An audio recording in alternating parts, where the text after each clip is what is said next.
중국 사람들이 즐겨보는 손자병법이라는 책이 있는데, 그 중국 사람들이 큰 땅덩어리를 서로 소유하려고 많은 싸움을 하면서 이러한 싸움에서 전쟁에서 승리하는 법들을 이렇게 이제 총정리식으로 손자라는 사람이 정리해 놓는 책을 손자병법이라고 합니다.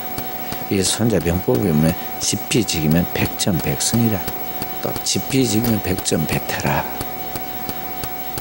100번 적을 알고 나를 알면 100번 싸워 100번 이긴다. 적을 알고 나를 알며 100번 싸워 100번 물러서지 않는다. 물러서지 않고 물리친다. 그런 뜻인데요. 이것은 우리가 살아가는 이 세상의 삶에서 뿐만이 아니라 오늘 영적 세계에서도 마찬가지라 볼 수가 있습니다. 이 영적 세계에서 우리가 이 영적 세계의 원리를 제대로 잘 알고 나아가면 그 영적 세계에서 승리도 그러한 것입니다. 오늘 여기 지피지기라고 했는데요. 적을 알고 나를 안다. 영적 세계의 그 영적인 그러한 실체들과 오늘 나의 자신의 실체, 나의 분수와 나의 실체를 아는 것이 우리의 삶을 승리하고 축복으로 만들어가는 길이라는 것입니다. 그런데 우리가 평생을 하나님 믿고 교회를 다니는데 과연 우리가 이 영적 세계를 잘 알고 또 우리 자신이 누구인가, 어떤 존재인가를 잘 알고 있는가, 우리가 생각해보고 물어본다면 그에 대해서 대다수가 명쾌하게 대답을 못합니다. 그래서 우리는 하나님을 믿는 자들로서 이제 이 육신의 눈만 밝아서는 안 되고요. 이 영적인 세계를 볼 수 있는 그런 영안이 열려야 합니다. 영안이 열려야 돼. 그래서 주님께서 눈을 들어 밭을 보라, 휘어져 추수하게 되었도다 하면서 이 영안을 뜨고 보라고 그랬어요. 지금 주님이 말씀하실 때 밭을 보라고 그러니까 제자들은 저 멀리 밭을 보면서 곡식을 쳐다봤겠지만, 곡식이 익으려면 앞으로 곡식이 되려면 넉 달이 지나야 한다고 그랬어요. 이 넉 달이 지났다는 것은 뭐냐, 이제 곡식 심었다는 거거든요. 우리가 벼를 이제 생산할 때 뭐를 심어놓고 100일이 지나야 수확을 합니다. 그러니까 석 달 열흘이 지나야 이게 열매를 맺고 결실하게 수확을 거두거든요. 그러니까 넉 달이 지나야 결실한다. 그 말은 무엇이겠어요? 이제 막 심어서 이제 앞으로 나오려면은 멀었다는 이야기죠. 그런데 주님께서 말씀하신 것은, 말씀하신 눈을 들어 밭을 보라 하는 그 밭은 이 단지 곡식밭을 말하는 것이 아니고 이 영적 세계, 이 세상을 보고 지금 말하는 것이거든요. 그러면서 이제 심어가지고 아무것도 나온 것도 없고 발pad은 것도 없는데 주님은 넉 달이 지나야 난다고 이렇게 이야기를 알고 있지만 아니다는 거. 주님이 지금 이미 낫을 대가지고 곡식 거둘 만큼 지금 익어버리듯이 영적 세계가 영혼의 결실기가 지금 와갖고 있다는 거죠. 과연 예수 그리스도 오심을 통해서 이 땅에 이 마지막 시대에 인류의 구원의 결실이 이루어졌잖아요. 그러니까 주님께서 영적으로 보고 지금 영적으로 영혼에 추수할 때가 그리스도 예수 인자가 와서 낫을 대서 곡식을 다 거두는 요한계시록의 이야기처럼 지금 곡식을 거두지 온 세상을 수확하는 이 때가 왔다고 말씀한 것이, 이게 바로 영적으로 보고 말하는 것입니다. 이러한 영안이 우리에게 열려야 한다는 것이죠. 그래서 신자들은 사람을 볼 때 영안으로 보여야 돼요. 돈 잘 버는 사람들은요, 돈이 보여요. 돈 잘 버는 사람들은 이렇게 해도 돈이 들어오고 저렇게 돈이 들어옵니다. 왜냐하면 이 돈을 버는 원리를 알고 이 보면서 늘 그런 경제 논리로 사람을 보거나 일을 보고 하기 때문에 언제 투자를 해야지, 언제 걷어들여야지, 어디다가 해야지 되는지 훤히 보이는 거예요. 보여. 그러듯이 이 영적 세계도 마찬가지입니다. 영안이 열리면 이제 모든 사람을 볼 때 어디 가서 영혼을 찾아야 하고 어디서 영혼을 구원하고 어느 때 거둬들여야 하는 걸 아는 거죠. 그러니까 사도 바울이 영안이 열렸어요. 담에서 도상에서 부활의 주님을 만나고 뒤집어졌습니다. 그리고 성령 충만하자 그 눈에 육신의 비닐이 벗겨지고 영안이 열려서 보니까는 완전히 딴 세계예요. 그래서 그가 지금 거기에 머물러 있지 않고 12 제자는 계속 이스라엘 예루살렘을 떠나지 않고 그 뭐 작은 동네에서 토닥토닥 싸우면서 그 유대인들을 복음을 전한다고 하고 핍박받고 그러는데 사도 바울은 영안이 열리니까요. 이스라엘 나라 밖에 있는 사람들이 영적으로 볼 때 추수할 영혼들이에요. 그리고 그들은 아무도 지금 손대지 않았기 때문에 내가 가면 된다는 걸 알았어요.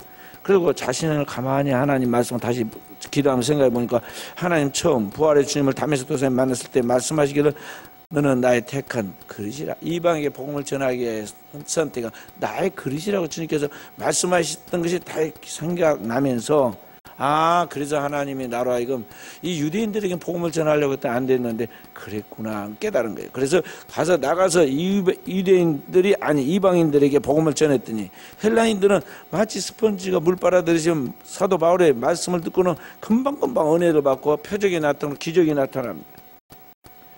그리고 사도 바울은 이런 갈릴리에 다니거나 또는 이런 시골에 다닌 것이 아니라 사람이 모여서 영혼들이 밀집되어 있는 곳, 그리고 삶의 분주한 가운데 고갈되어 있는 그 영혼들이 하나님을 찾고 하나님의 구원을 갈망하는 그 영혼의 신음소리를 듣고는 도시로 갔어요.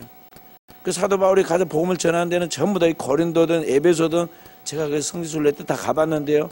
고대 도시 중에 엄청나게 발달된 문명을 자랑하고 있는 그리스 문화와 함께 문명을 자랑하고 있는 그런 도시들, 지금까지 2000년이 지났는데 유적이 남아있을 정도니까 얼마나 그 당시에 화려했겠어요. 그래서 큰 어장에 가서 그물 던지듯이 사도 바울이 가서 복음을 전하기만 하면 거기에 교회가 세워졌어요. 그 교회들이 고린도 교회, 에베소 교회 뭐 등등의 교회들이 다 이루어진 것이죠. 영안이 열리니까 이러한 하나님의 통찰력으로 세상을 바라보고 영혼을 찾고 영혼에 대하여 필요한 메시지가 뭔가에 대하여 이방인들에게 필요한 메시지를 전하고 말씀을 전하고 그 말씀을 전했더니 그들의 영혼이 주께 돌아오는 역사가 나타나는 것입니다. 그래서 우리에게 예수 믿는 우리에게 가장 중요한 것은 영안이 열려야 한다는 거죠. 사람이 제일 답답한 게 안 보이는 거예요. 그죠? 나이가 들어가면 이게 문제가 뭐냐면 이게 시력이 약해지더라고요. 시력이 점점 약해져. 그리고 집중력도 흐려집니다. 예를 들어서 젊었을 때는 2시간, 3시간 책 보는 것은 보통인데 이게 나이가 들어가니까 이게 30분 이상 보면은 이게 눈이 피곤해가지고 집중력이 흐려져. 조금만 핸드폰을 보면 막 눈물이 나와가지고 아파서 볼 수가 없어요. 근데 안 보이면 얼마나 답답하겠어요. 얼마나 깝깝하고 힘들겠습니까? 사람에게 이 눈이 90이라고 그랬어요. 몸의 90%가 눈이에요. 영적 세계도 마찬가지란 말이에요. 영적 세계를 볼 수 있는 그저 영원한 하나님 나라와 그의 영광, 그리스도 예수와 함께 그 영원한 생명이 그 안에 감춰져 있는데 그 세계를 볼 수 있는 영안이 우리에게 열려야 돼요. 그러지 않고 교회만 왔다 갔다 하면 주님 말씀하신 마당만 밟을 뿐이라 그랬어요. 마당만 밟을 뿐이라. 영안이 열려서 이제 나아가면 제일 먼저 뭐가 보이느냐면요. 영안에 내 자신이 보입니다. 가까운 데 있는 내 자신이 보이는 거예요. 내 자신의 영혼의 상태, 내 자신의 이 삶이 다 조명되어서 보이는 거예요. 성령이 우리 안에서 우리의 영혼의 눈을 밝혀주고 우리로 하여금 우리 자신을 볼 수 있는 그런 통찰력을 주니까 제일 먼저 보이는 게 내 자신의 문제예요. 그래서 옛날에는 내가 똑똑한 줄 알고 막 다른 사람의 눈에 있는 티끌을 빼준다고 그랬는데 사실 자기 눈에 들보가 있다고 주님 말씀하신 것 같이 혼자 잘나가지고 자기가 참 더 잘한 줄 알고 막 말 함부로 하고 그랬지만은요. 영적으로 자기를 볼 수 있는 영안이 딱 열리기 시작하면은 그때부터 내 안에 들보가 있다는 것을 알게 되고 내 안에 있는 티끌이 있다는 걸 알게 되고 하여간 내 안에만 문제는 내 안에 있다는 것이 알게 돼요. 내 안에 죄악의 돌멩이가 있고 내 심령이 아주 딱딱하게 굳어 있고 내 안에 이 아주 가시와 엉겅퀴 같은 세속적이고 육체적이고 정력적인 그런 것들이 꽉 사로잡혀 있다는 이 고질적인 그런 문제가 보이기 시작한다는 거예요. 얼마나 자기 문제가 심각하고 안 좋은지 알았으면 사도 바울이 자기 몸을 사망의 몸이라고 불렀겠어요. 오라 나는 공관자로다. 이 사망의 몸에서 누가 나를 건져내랴. 사람들이 말하는 사도 바울은 대사도로서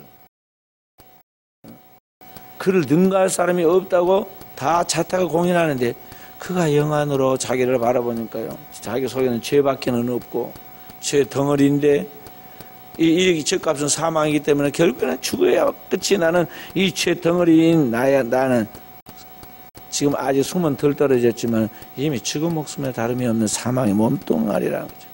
이런 전적 부패한 타락한 이 죄인을 누가 건져낼 수 있겠느냐. 세상의 도덕과 인류와 철학 그 어떤 것도 구해낼 수 없다는 거죠. 그리고 탄식한 것입니다. 바로 그러한 심각한 고민이 우리에게 있게 된다는 거죠. 영안이 열리면 그런 고민이 있어요. 철로역정을 썼던 존 버니언은 은혜를 받고 나서요, 감옥에서 말씀을 전한다고 하는데 평신도가 말씀을 전한다고 해서 그 당시에 감옥에 집어넣었어요. 근데 감옥 속에서 유명한 철로역정이라는 책을 썼는데 성경 다음으로 많이 읽은 책이에요. 크리스찬들이. 애기들도 봐도 다 알 수 있는 책이잖아요. 그런데 이 존 버니언이 하나님의 은혜를 받고 나니까요, 얼마나 회개가 터져 나오든지 17개월 울었다잖아요. 17개월. 그렇게 저절로 막 회개가 터져고 눈물이 나오는 거예요. 이게 제대로 은혜 받은 거예요. 그러니까 영안이 열려가지고 이 크리스찬이 주님 앞에 그 하나님 나라에 들어가기까지 그 철로 역정이라 그 하면은 하나님의 나라로 가는 그 길이다 그 말이거든. 그래 그 길을 어린아이도 볼 수 있도록 쉽게 도식화시켜가지고 만들었겠어요. 조그만 영화로 지금 뭐 나와서 언젠가 우리 교인들 가서 본 적이 있잖아요. 이성복 목사님이라는 성결교 목사님은요, 붕해 때마다 철로역정을 강의했다고 하더라고요. 그런데 그 철로역정 쓴 이분이 17개월을 하나님 앞에 눈물로 회개하고 기도했어요. 그러니까 성령이 임하면 영안이 열려서 오늘 우리 다른 어떤 것, 뭐 하늘의 신비한 것을 보기 전에 먼저 우리 자신을 보도록 자기 자신이 누구인가, 내가 어떤 존재인가를 깨닫게 된다는 거죠. 사도 바울에서 마지막 서신이 디모데 전후서인데 디모데전서 1장 15절에 보면 미쁘다 이 말이야 모든 사람이 받을만 하도다. 그리스도께서 죄인을 구원하러 세상에 오셨도다 하였도다. 죄인 중에 나가 괴순이라 그랬어. 그리스도가 이 땅에 오셔서 죄인을 구원하러 오신 것이 이처럼 믿음직스럽고 기쁜 말이 없다는 거죠. 그런데 그 구원받아야 할 죄인의 괴수가 누구냐? 죄인 중에 제일 큰 죄인이 누구냐? 바로 자기 자신이라고 깨달았어요. 그래서 오늘 우리가 이러한 자기를 볼 수 있는 통찰력을 갖고 나가야 한다는 것이죠. 요한계시록 사도 요한이 영안이 열려가지고 천국을 보고 그리고 하나님의 눈으로 세상을 바라보면서 장차 이루어질 일들에 대해서 쭉 보고 기록을 했는데 그 기록한 글에 보면은 아시아의 7 교회가 나옵니다. 요한계시록 2장 3장에 나오는데 여기 3장에 가면 아시아 7 교회 중 에베소 교회에서부터 시작해서 마지막에 라오디게아 교회가 나와요. 라오디게아 교회는 지금은 성지순례 가보면 거기가 과거에 온천이었던 흔적이 있고 지금도 실제로 온천이 있습니다. 거기는 아주 유명한 지금 온천 지역이 돼가지고 거기에 고대에는 전 유럽에서 온천하러 온 사람들은 거기를 다 왔어요. 그래서 돈 있고 부자들 또 귀족들 왕족들 그런 사람들이 거기 건강 또 여행 또 먹고 마시고 즐기기 위해서 거기에 여행을 많이 했어요. 그러다 보니까 이 라오디 교회 사람들이 생활이 여유가 있어가지고 부자였어요. 그래 외적으로 풍요하고 부자가 되니까 마음의 갈급함이 사라져가지고 그들의 은혜를 상실했습니다. 그 성령 충만한 은혜 충만하던 교회가 점점 세속화되어 가기 시작하죠. 살만 하면 사람은 타락해요. 그래서 세속화돼 가는데 이 라우디 교회가 그런 것이 나는 부자라 부유함이 없다 하고 말하지만 너의 벌거벗은 것과 너의 눈먼 것을 내가 알지 못하는도다 하고 지적을 하죠. 그래서 주님께서 내가 안약을 사서 발라 눈에 발라 보게 하라 그랬어요. 라우디게아 교회가 지금 자기의 지금 영적으로 완전히 메말라 버리고 영적으로 지금 죽어가지고 곧 이제 쓰러져서 시체가 될 것 같은 상태가 있는데 자기를 볼 수 있는 눈이 없다는 거죠. 자기 자신을 보지 못해. 그래서 살 많으니까 돈은 많으니까 사람들이 다 볼 때 부족함이 없으니까 그러니까 지금 세상에서 떵떵거리고 사는 줄 알고 두 발로 걸어 다니고 좋은 옷을 입고 좋은 음식을 먹고 그러고 활동하는데 뭐 제한이 없으니까 괜찮죠 착각하고 있지만은 지금 너 실체를 보지 못한다는 거야. 제발 안약을 사서 발라 내 눈에 발라 보게 하라 그랬어. 그리스도의 십자가 보혈을 딱 발라서 치유함을 받고 다시 영안을 회복해서 네 가난하고 헐벗고 내 병들어 있고 죽어가는 모습을 보게 하라는 거죠. 그리고 라우디게아 교회를 책망합니다. 회개하라.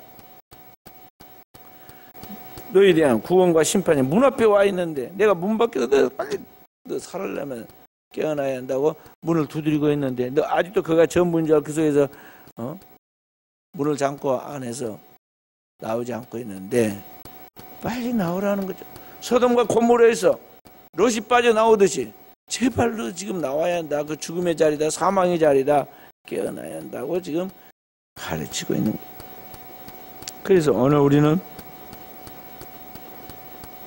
진리의 성령에 의해서 오늘 우리의 이 육신의 눈에서 비늘 같은 것이 벗어졌다라는 사도 바울처럼 육신의 눈의 그 껍질이 벗어지고 비늘이 벗어지고 내 안에 신령한 영원한 세계를 볼 수 있는 영안과 통찰력을 소유하도록 영안이 열려서 초대교회 성도들처럼 사도 바울처럼 하늘의 영원한 가치를 알고 영원한 하나님의 나라의 세계에 대한 성령의 비전을 소유하고 그것을 바라보고 나아가는 종들이 되어야겠습니다.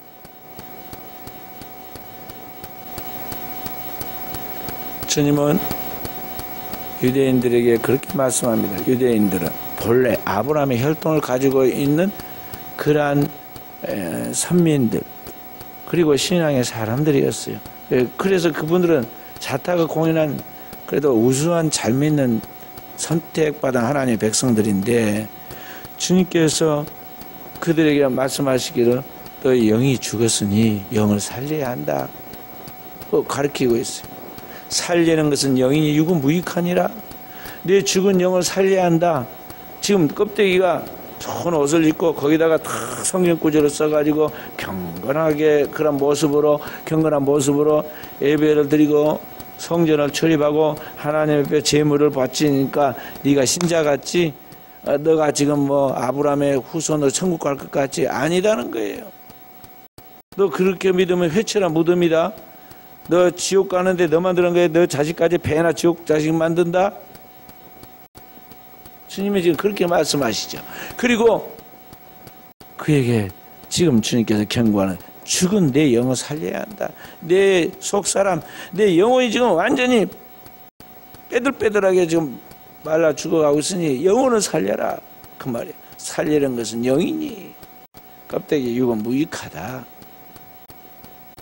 그럼 어떻게 영을 살릴 것이냐? 이제 그게 이제 하나님 믿는 사람들의 숙제인데 오늘 우리가 죽은 영이 살아나고 이 내 안에 속 사람의 영안이 열리게 되려면 다른 것이 없어요. 아까 사도 바울이 눈에서 육신의 비늘이 벗어졌다 하는 것처럼 오늘 우리의 육체에 이 영이 흘러나오는 것을 가로막고 있는 죽은 영을 죽게 만들고 있는 이 육신의 껍질을 벗겨야 돼요. 그것이 주님께서 자기를 부인하고 그런 말이고 자기의 십자가를 지고 나를 따르라 하는 말씀입니다. 그러니까 다시 말해서 오늘 이 영혼의 원수는 뭐냐면 육체예요. 육신이야. 육신의 소욕은 좀 더 자자, 좀 더 졸자, 손을 모으고 좀 더 눕자, 먹고 마시고 즐기자는 거죠. 육신의 정욕과 눈의 안목의 정욕과 이생의 자랑이죠. 세상적인 것들이죠. 바로 이 육신의 원수가 내게 있는데 이 육신의 원수를 오늘 죽여야 한다는 거예요. 한마디로 내 자아를 깨뜨리고 내 자아를 확실하게 죽여야 돼요. 어떻게 죽이느냐? 내 자아를 그리스도 예수의 십자가에 매달려라 하는 거죠. 그리스도 예수의 십자가의 죽음이 바로 나를 살리기 위하여 그리스도가 내 죄를 짊어지고 십자가에서 영원한 대속의 피를 흘렸는데 바로 그리스도 예수가 나를 위하여 죽으신 그 죽음이 나의 죽음이고 그리스도가 죽은 것이 아니라 내가 죽어야 하는데 그리스도 대신에 죽었으면 나도 그리스도와 함께 죽은 것으로 간주하고 나의 육신과 나의 옛사람은 다 거기다 매달아 놓고 내 안에 내 속사람이 성령에 새로 지음받은 영이 내 안에서 살아 역사하도록 내 영을 끄집어내라는 것이죠. 그것이 신앙생활이에요. 갈라디아서 2장 20절에 내가 그리스도와 함께 십자가에 못 박혔나니 그런즉 이제 내가 산 것 아니요 내 안에서 그리스도가 사신 것이라 말씀하신 바로 그것이 오늘 우리 자신을 주님의 십자가에 매달 때 그게 나의 죽음이고 나의 생명을 이 지금 없어지는 것이라고 분명히 그렇게 믿고 나가는데 주님이 뭐 십자가에 돌아가셨단다, 짠하다, 좀 안 됐다, 마음이 아프다, 그래서 눈물을 막 흘리고 노래 부르면서 감정이 고조되니까 막 눈물을 고상한까지 그렇게 하지 말아요. 그 가짜 울음이야. 진짜 주님의 죽음이 나의 죽음이고 주님의 흘린 피가 나를 위한 흘린 피라는 것을 알고 주님의 십자가의 죽음을 통해서 내가 살았던 거 안다면요, 그 정도 감상의 눈물이 찬양하다 너 저기 좀 눈물 좀 흘려가지고 해결되는 게 아니에요. 아까 존 보년 이야기했지만 존 보년이 감상으로 17개월 울었겠어요? 감상으로 울겠냐고. 완전히 성령에 사로잡혀가지고 내가 어떤 죄인지 주님의 죽음이 곧 나의 죽음이라는 것을 죽어야 할 내 죽음을 대속한 죽음이라고 할 때 내가 그 안에서 전율하는 거죠. 그 안에서 정말 내 생명을 쏟아서 주님의 죽음을 내가 체감하려고 거기에 주님 안에서 내가 그 죽음을 동참하고 공감하는 거예요. 내 안에서 뼈가 전율하는 거죠. 제 집사람이요, 몸에 통제 기능이 좀 없는 것 같이 뭔 일을 막 몸의 체력과 뭘 한계를 제한하지 않고 밤이고 낮이고 뭘 해요. 그러다가 나중에 탁 쓰러져. 그러니까 제가 잠을 잘 잔 사람인데요, 항상 깊이 자는 사람인데도 제가 아내가 지금 어떤 상태인가에 대해 영적으로 촉각을 탁 세우고 있으니까요, 조금만 이런 상태가 나면 저쪽 방에 자도 내가 확실히 이쪽에서 소리를 듣고 알아요. 쫓아갑니다. 쫓아가. 그리고 그 순간에 몸에 막 내 안에서 막 오금이 저리고 전율이 와요. 전율이 와. 그래, 아픈 사람은 아픈 사람, 아파서 아프지만은요, 아프지도 않은 사람이 그 고통을 체감이 돼가지고 더 힘들어. 그러니까 오늘 우리가 그리스도 예수가 나를 위하여 십자가를 졌다는 것, 희생했다는 것, 주님이 나를 위하여 지옥에까지 내려갔다는 것이 내 안에 그런 공감된 전율이 있어야 하고, 그런 아픔이 있어야 하고, 그런 고통이 있어야 하는데, 오늘 우리가 뭐 저쪽 어디 딴 세계에 누가 어떻게 좀 안 좋은 일이 있었다더라, 마음이 좀 그러니까 아련하고 안 좋다, 이 정도로 생각한다 이 말이죠. 이 피상적 신앙. 그러니 주님의 죽음이 나의 죽음이냐, 주님의 고통이 나의 고통이 되지 못하는 거예요. 우리가 신앙생활을 지금 허공을 치고 있는 거예요. 그렇게 해서는 안 되고, 정말 내 자신을 주님이 십자가에 매달려 나를 위해 죽으신 것까지 나도 주님과 함께 십자가에 매일 매달리는 거죠. 그것이 그리스도 사도 바울이 내가 그리스도와 함께 십자가에 못 박혔나니 하고 말한 거예요. 근데 그걸 언제 못 박혔냐? 사도 바울이 뭐라고 말씀합니까? 나는 매일 죽노라. 매일 이걸 체험하는 거예요. 매일 아침 그 체험이 있어야 돼. 전율하는 체험이 있어야 돼요. 죽고 사는 것이 있어서 딱 죽음을 극복하고 일어나야 그 사람의 영이 살고 그 사람이 활동을 할 때 어떤 것을 해도 볼 수 있는 통찰력과 함께 거기서 해 나갈 수 있는 그런 담대함 또 믿음 그런 영역이 있는 것이지 그런 것이 없이 예수 믿고 교회 다닌다는 건 참 힘든 일이야. 어중대기로 믿으면 안 돼요. 그래서 신앙생활에 나가면은 신앙의 자기관리가 중요해요. 신앙의 자기관리가 힘들어요. 예수 믿고 교회 다니면서 힘든 것은 세상 사람들은 그냥 시간이 나고 놀러 가는 식으로 교회 가는 줄 알지만은요, 제대로 믿는 사람들 신앙생활이 힘든데, 신앙생활이 힘들다는 것은 뭐냐, 영적인 자기관리를 하는 게 힘들어요. 말씀과 기도를 통해서 자기관리가 딱 되어 있어야 영성이 딱 균형이 잡히면서 마귀가 한 길로 갔다 7길로 흩어진다는 말씀이 확실하게 자기 삶 속에 체험되는 것입니다. 그래서 제대로 영적으로 서 있는 사람은 그 안에 하나님의 나라가 임하고 하나님의 권능이 임하기 때문에 이제 쉬운 거예요. 신앙생활이 쉬워. 사회생활도 쉽고 신앙생활도 쉬워요. 그래서 우리 성도들이 빨리 돌파해가지고 신앙의 경지에 서야 돼요. 순천 은혜교회 다니면서 신앙의 경지에 서지 못해가지고 도태된 사람 많이 봤어요. 뭐 이런저런 이야기를 하지만은요, 애기가 지가 잘 못 걸어가지고 엎어져서 무릎이 까지고 아픈 것이지 왜 엄마 탓을 할까요? 괜히 자기 잘못을 모르니까 아이들은 어려가지고 지가 넘어져갖고 아프면 엄마 탓을 하고 옆에 있는 아빠 탓을 하죠. 인생은 하나님 앞에서 신앙으로 1대1이에요.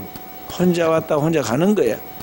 주님이 이 땅에서 주님의 몸된 교회 공동체를 통해서 그 서가도록 우리가 은총을 주셨지만 결국에 가서는 그 안에서도 하나님과 1대1의 관계예요. 그러니까 자기가 서야 돼. 아이도 넘어지지 않으려고 노력해야 하고 아빠 엄마 말씀에 귀를 기울여 가지고 위험한 데 가지 않아야 하고 노력해야지. 아이가 그런 말을 듣지 않고 막 달리다가 사고 나잖아요. 그래서 오늘 우리 신앙생활하는 우리 성도들은 신앙생활을 다른 사람들 그렇게 하대요. 저 교회에서는 이렇게 하대요. 그렇게 신앙생활에서는 동냥하듯이 말이죠. 구경하러 돌아다니듯이 그렇게 신앙생활에서는 안 되고 신앙생활을 하나님의 말씀의 정통 진리에 서가지고 그 가르침의 교훈을 따라서 항상 정규 코스로 걸어가야 돼. 정통신앙으로 하라는 거죠. 더 다르게 말하면 완전한 경지에 있어서 영적 신앙생활을 하라 그런 말이죠. 그래도 이제 악기 다루는 사람들은 그럽니다. 어느 경지에 딱 서면은요 손해가 딱 익혀 음의 감이 익혀졌어요. 그래서 그 소리만 한두 번 들으면은 그게 완전히 머릿속에 마음속에 그 음률이 살아나가지고 악기를 잡으면 저절로 기타가 쳐지고 코드가 잡아지고 반주가 되는 거예요. 그러듯이 영적 경지에 딱 서갖고 있으면 영적 자기관리와 정립이 되어갖고 있으면 그 사람은 신앙생활에 나간 것이 리듬을 타듯이 잘 되게 되어갖고 있어요. 그 경지에 서 있지 않으면 신앙생활이 그리고 그의 삶, 인간적인 삶까지도 다 움푹질퍽해. 그래서 천국과 지옥을 왔다 갔다 하면서 고개를 한단 말이죠. 그러니 얼마나 위험하고 얼마나 본인도 힘들겠어요. 그래서 우리는 교회를 다니면서 영적 신앙의 경지에 서도록 깨어 있어야 한다. 그리고 영적 신앙의 경지에 서도록 선한 경주를 해야 돼요. 페어플레이를 해 가라는 거죠. 세상 사람들은 시기 질투를 해가면서 싸우지만 고린도 교회가 그래가지고 망했잖아요. 그렇게 해서는 안 되고 서로 세워주고 도전받고 그러면서 하나님의 나라 향하여 꾸준히 전진해 가는 선한 경주에서 앞서거니 뒤서거니 하면서 주님이 원하는 그 수준의 그 목표에 도달해서 나가도록 해야 한다는 것이죠. 할렐루야. 그것이 축복받는 비결입니다. 빨리 축복받고 하나님 앞에서 완전한 축복에 도달하려면 경지에 서야 돼. 그러기 위해서는 오늘 우리 내 삶의 터전이 내 삶의 자리가, 내 인생의 이 한가운데가 주님을 만나는 자리가 돼야 돼. 오늘 내 삶의 그 자리에 주님은 찾아오세요.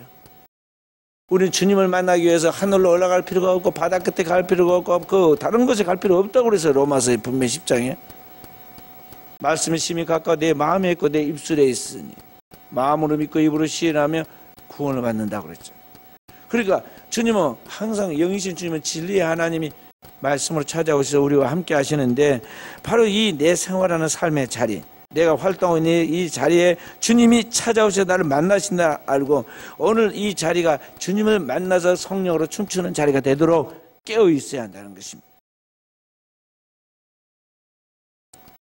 구약에 우리가 존경하는 모세의 이야기 나오잖아요. 모세는 이집트의 왕자였다가 하루아침에는 미디안에 쫓기는 도망자인 양치기로 바뀌었어요. 운명이 그렇게 뒤바뀔 수가 없는데 그렇게 뒤바뀌었어요. 그리고 그곳에서 40년을 팽개쳐진 사람처럼 거기에서 세월을 낭비하고 양 몇 마리 가지고 승부를 걸어야 하는 그런 생활을 허비하게 되죠. 그런데 어느 날 80이 된 이 모세에게 하나님이 찾아오시잖아요. 그리고 그 양치는 바로 그 자리인 호렙산에 바로 그곳에서 주님께서 그 떨기나무 불꽃 가운데 임자의 그를 만나 주시잖아요. 다른 곳이 아니다. 네가 서 있는 그곳이 하나님이 너를 만나는 자리다. 네가 서 있는 곳에 하나님이 임자시니 하나님 앞에서 발에 신을 벗으라. 주님의 주님 되심을 알고 내가 주님의 종인 걸 알고 주님 앞에서 종으로서의 내 자세를 갖추라는 것입니다. 그리고 그때 주님 만나고 나니까 어떻게 됩니까? 완전히 새 사람이 돼가지고 이제 두려울 것이 없고 도망치셔서 40년 동안 은둔하고 숨어 지내던 그가 애굽으로 가잖아요. 애굽으로 가서 그 백성들을 당당히 끌고 나오잖아요. 그러니까 오늘 우리는 내가 서 있는 이곳이 별 볼 일 없는 내가 이 총구석에 이렇게 있어야겠느냐. 그리고 옛날에 사람들이 많이 저기 서울로 상경해서 갔잖아요. 그런데 내가 서 있는 그곳이 주님이 나와 만나고 나를 통해서 일하시는 바로 그 자리라는 걸 알아야 돼. 거기에서 승부를 걸어야 돼.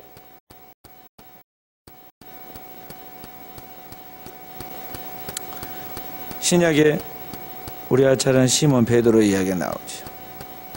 이스라엘 나라의 북단에 나사렛이 있는 그곳에 갈릴리 호수가 있는데 그 갈릴리 호수 주변에 여러 동네가 있고 그 동네 한쪽에서 거기에서 낚시질도 하고 또 배를 타고 와서 물고기 잡고 큰 바다가 아니에요. 말이 바다지. 거기는 호수다 말이에요. 호수. 그 호수 우리로 말하면 저수지. 저수지가 주암호보다 크겠어요? 조그만 땅덩어리에 있는 그 저수지니까.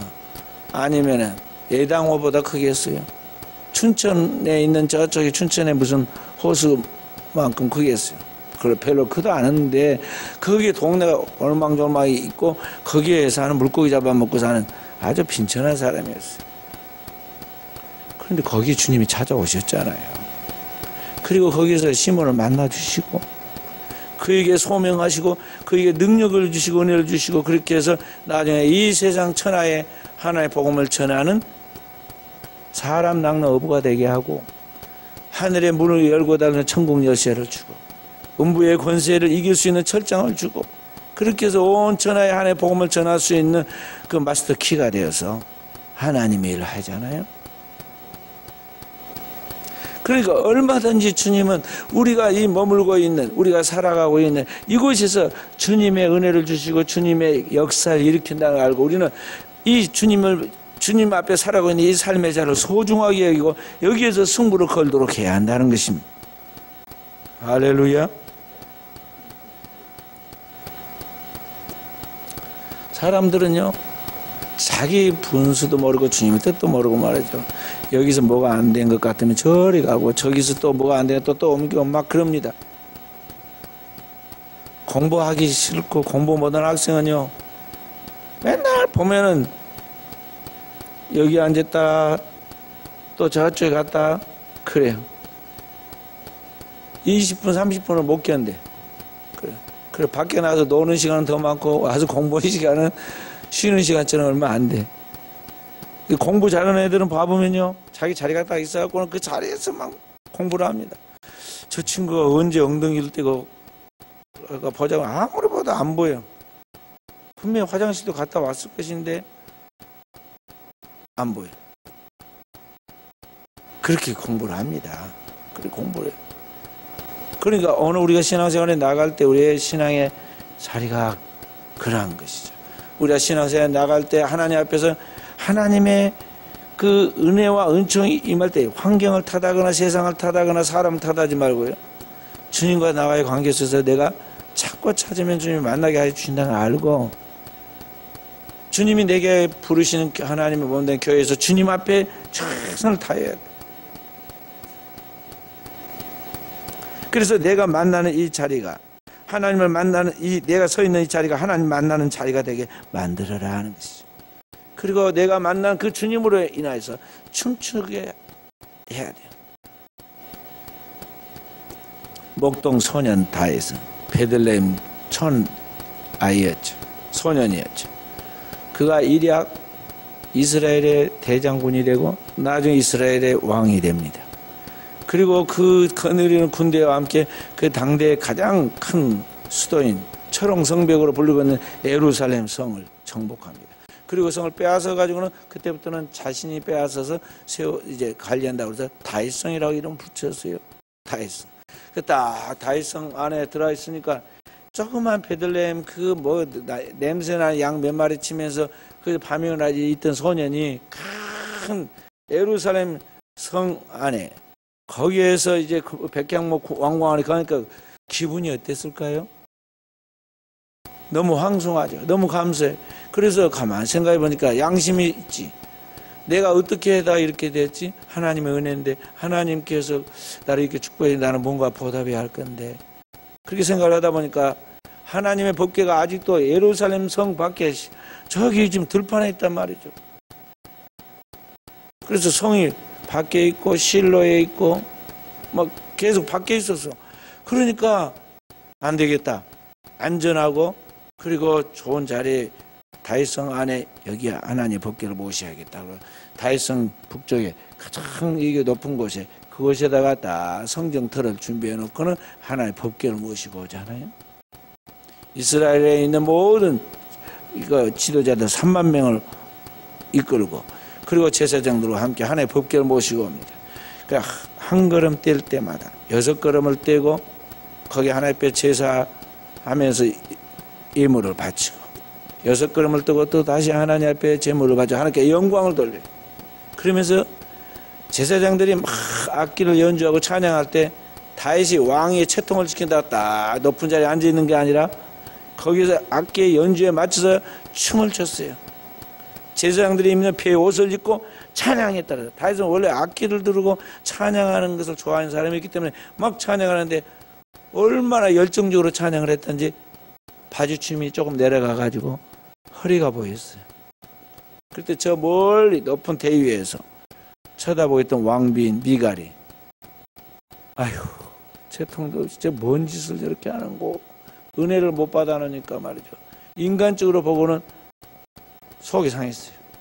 그리고 은혜가 충만해가 제사장들과 함께 하나님의 법궤를 딱 성전, 새로 준비한 성전에 안치하고 백성들에게 빵과 건포도와 떡 한 덩이, 떡 하나씩 다 나눠주고 선물 주고는 뭐 은혜가 충만해가 다시 지금 집에 와서 가족들을 축복하려고 딱 들어왔더니 도끼 눈을 뜨고 누가 있어요?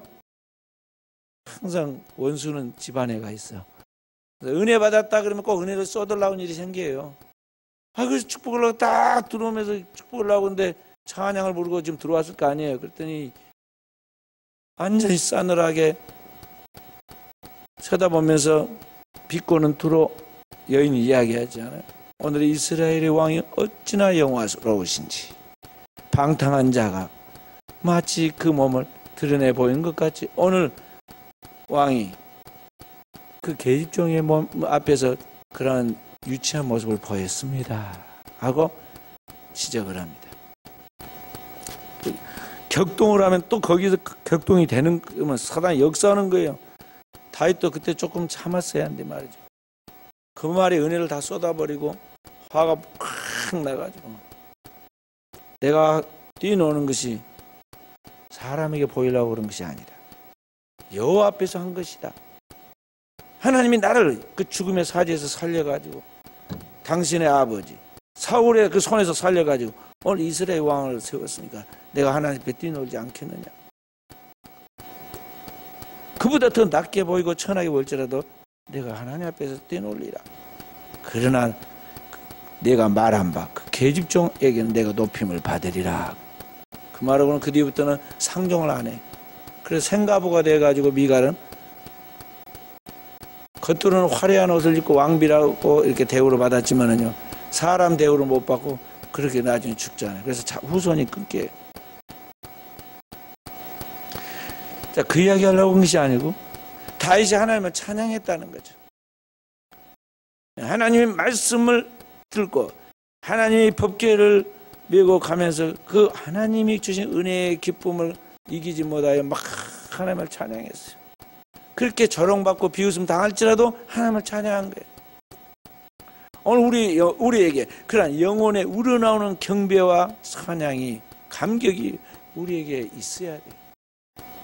TV 켜놓고 그거 웃고 억지로 드라마 그 막 연출하는 거 그거 보고 감동받고 또 뭐 저기 트롯인가 요새 뭐 트롯 뭐 그거 보고 재밌고 그 정도 갖고 만족하겠어요? 저보고 자꾸 그걸 봐라고 그래서 뭐 누구 하나 보긴 봤는데요.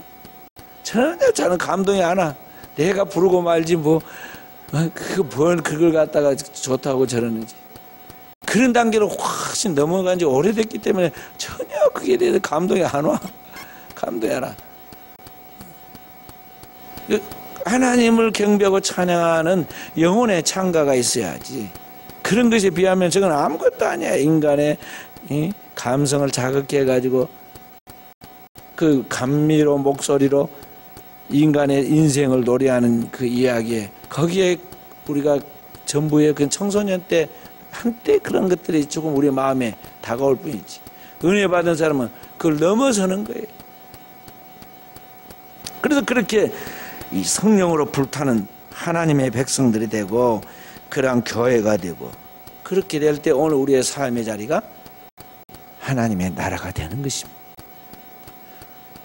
누가복음 12장 21절에 보면 주님께서 그렇게 말씀하십니다. 천국은 여기 있다 저기 있다 못하라니 너희 가운데 있느니라. 우리가 진짜 은혜 받고 하나님 앞에 살아가면 그 자리가 천국이 되는 거예요. 하나님의 나라를 미리 맛보는 거죠. 그리고 그 축복을 세상에 나눠주는 거예요. 오늘 현대인들은 기도원도 안 가고 부흥회도 잘 안 해요. 그러니까 이 은혜를 평상시 하나님의 교회에서 하나님 예배 드리면서 우리가 누려야 하는데 이 은혜의 체험, 은혜의 맛봄이 없이 그 능력이 없으니까 우리는 세상에 끼웃거리고 세상의 작은 유혹이나 작은 위협에 두려움에 떨거나 거기서 쉽게 빠져버리고 그런 거예요. 그리스도인은 성령으로 살고 성령으로 행하는 영의 사람에 대한 할렐루야. 그러기 위해서 우리는 항상 깨어서 주님 앞에 기도해야겠습니다. 기도 외에는 하나님의 성령이 역사하는 법이 없고 하나님의 진리가 우리 가운데서 일하시지 않아요.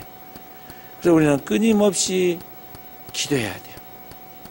다윗이 성령으로 춤췄던 것은 주야로 주의 말씀을 묵상하는 자리에 있었기 때문에 그가 소년일 때나 왕이 되었을 때나 그 대를 이어서 계속해서 그 하나님의 축복을 이어갈 수 있는 영의 사람이 될 수 있었던 거지. 하나님의 말씀 붙들고 기도하는 그 생활이 없이 만약에 저희 북한의 김정은이처럼 먹기만 막 먹고 즐긴다고 그렇게 했으면 어찌 됐을까요? 김정은이가 130km 나간다던데요. 다윗은 150km 나갔겠죠. 에? 더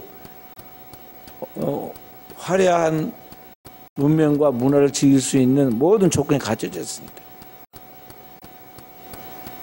그래서 우리는 하나님 앞에 성령으로 살고 성령을 행하는 종들이 되도록 항상 깨어야겠어요. 기도해야겠다 하고 마음만 먹는 게 아니라 기도하는 것이 삶의 일상이 되도록 몸의 체질을 고쳐야 돼요. 이게 딱 영성이 잡혀야 한다는 것이죠. 철들자 환갑이다고 말이에요. 잡히면 이제 나이 다 들어가죠. 늙어가는 거예요. 이제 제대로 좀 하려고 그러면요, 이제는 몸이 말 안 들어가지고, 우리 강호득 권사님 새벽기도 못 나온 거 똑같이 돼요, 이제. 저렇게 기도로 사신 분이 연세가 많으니까 힘이 없어갖고 새벽기도 못 나오고 3일 밤도 이제는 못 나오시잖아요. 그날이 곧 옵니다. 그래서 우리는 이 영적인 체질이 딱 몸에 배어서 영으로 살고 우리의 삶 속에서 그리스도의 향기가 드러나서 세상에 그리스도의 거룩한 은혜의 영향력을, 그리스도의 향기를, 그리스도의 그 영역의 파장을 나타내도록 오늘 또 우리가 하나님 앞에 육체의 이 안일함을 깨뜨리고 나아갈 수 있도록 깨어 기도함으로 하나님의 뜻을 성취해가는 귀한 종들이 되어지기를 주의 이름으로 축원드립니다.